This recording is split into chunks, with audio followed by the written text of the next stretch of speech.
Hey folks, welcome to episode 11 of We Are Perfection from our WWE 2009 mod. You joined us for the first Raw after Survivor Series.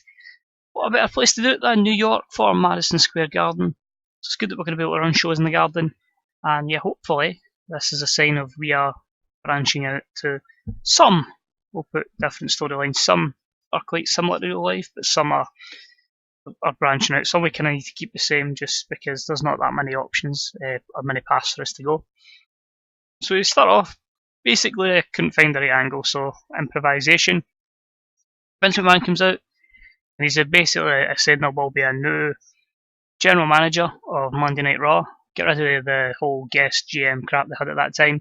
A permanent general manager of Raw, and that man will be announced on next week's show. So a B plus 85 for that angle with Mr. McMahon. Here comes William Regal, and he says, well, I'm done with ECW. I'm a former general manager of Raw. I'm a former commissioner of the WWE. I should be announced as the general manager next week. In fact, hell, make me the general manager this week. So that was a B plus 86. And yeah, got the crowd hotter. And Vince McMahon looking good, hopefully. Helps William Regal. But Vince McMahon has decided to put Regal in a match with the Great Khali instead. And William Regal defeats the Great Khali in 7:59 by submission with a Regal stretch. Because we had Sheamus come in and attack Khali. So a potential pairing of William Regal and Sheamus. So C plus 71. Khali was tiring, but a matchup just really to put Regal over. A good ending rating of 77. Next up, we had an extremely short match. We had Maryse defeat Kelly Kelly in 4:38 with a heel kick. C64, basically continuing on Maryse's momentum after her defeat to Melina at the pay-per-view. So overall, yeah, it's a small division, so it's something we do need to build up. And then she just hits a promo on Melina saying she got lucky, she won't be so lucky next time. B minus 75. So a good promo, and also gains heat in the storyline, so that's good to see. Good work from Maryse. We then had a bout that had good wrestling and decent reaction from the crowd. We had the world's strongest tag team defeat Jack Swagger and The Miz in 7:46 when Mark Henry defeated The Miz with a big splash. Now in this instance, I want to keep the same kind of people in the US title scene. I want to protect Jack Swagger, so Miz takes the fall. And it kind of makes Mark Henry dominant because this is before his whole World of Pain gimmick. So, could be building him up. A good win for him nonetheless. And the US storyline advances. Yeah. And of course, you can kind of keep Mark Henry, kind of protect him against his weaknesses. Although we did have to keep the Miz strong in this match. A promo from Kofi only got a C plus 69. Just basically saying, pissed off that Randy Orton got an opportunity. He wants an opportunity to be WWE champion. He wants to challenge John Cena, and he's hoping, that he's actually going to get an opportunity. So that got the crowd hotter. Vince McMahon comes out and says, sure, you can get an opportunity, but the winner of your match against Sheamus will be the number one contender for the WWE World Heavyweight Championship. So B82, you can see why Vince wants a new GM, because he's having to do so much. We'll have Kofi v Sheamus with the winner facing Cena. Of course, that matchup happened straight away. Good heat, decent wrestling, and we had Sheamus defeat Kofi Kingston in 11:37 with a Celtic Cross due to distraction from Randy Orton. So that feud's not ended, and we've went with that real life angle of Sheamus versus Cena. So a B82, Kofi with 77, Sheamus with 72, and the storyline between Kofi and Orton lost a bit of heat. We then have a bit of a confrontation between Sheamus and Cena. That starts their storyline. And yeah, Sheamus came across poorly, but we're going to build him up. It's going to take a lot of building up for him against Cena. And it was an A90 segment.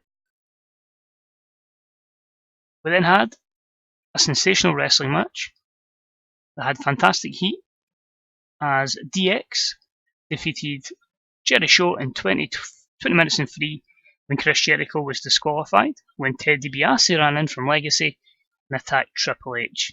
So a B minus 75 was a bit disappointing considering all the ratings. It's probably because it's the start of an angle and it wouldn't have been high heat towards it. Big Show suffers ankle ligament damage, so that might hamper us. We're good to see excellent chemistry and great chemistry. So once this storyline has a bit of heat towards it, it could potentially be spectacular. But that's what it cost it, so that easily could have been close to an A match. And we end the show. Basically, Triple H and Shawn Michaels beaten up by not only Jerry Show, but also by Legacy members Ted DiBiase and Cody Rhodes, and then EP11. The storyline gains a bit of heat. Triple H and Shawn Michaels come across well. I think we're going to lose Pop, but we are building up new storylines. So no, B80. It does increase our Pop in 3 regions. But you can see here, we're starting a triple threat program for the Tag Team Championships. We are setting up John Cena versus Sheamus. Kofi versus Randy continues. And Sheamus is a bit of an alliance with William Regal. So yeah, a lot of things building up here. And hopefully we can start to go in a different direction. So let's look and see what we've got here. We'll see how long Big Show's out for. So he's going to be injured for a bit, that's disappointing. Impact. Oh, they're also running on Mondays as well, so the Monday Night Wars are technically on. They're the main event of Angle and Daniels against Matt Morgan and Abyss. That's quite cool. So it'll be interesting to see if they do pose a threat to us. 25.31 and the Big Show's injured. So one thing I've noticed is usually in a lot of mods you get a lot of the development guys asking to come up early. Thankfully that's not happened as of yet, but it obviously still could. Only really Caval, and that's understandable. He didn't really need developmental apart from maybe character. But yeah, overall that's pretty good. It's not going to rush people to the main roster, so we can build what we've got and build new people in. Big Show's injury. Oh shit, that is a bad long-term injury. That is basically on the fly booking we'll need to change. That kills our main event program. Kinda. Fuck.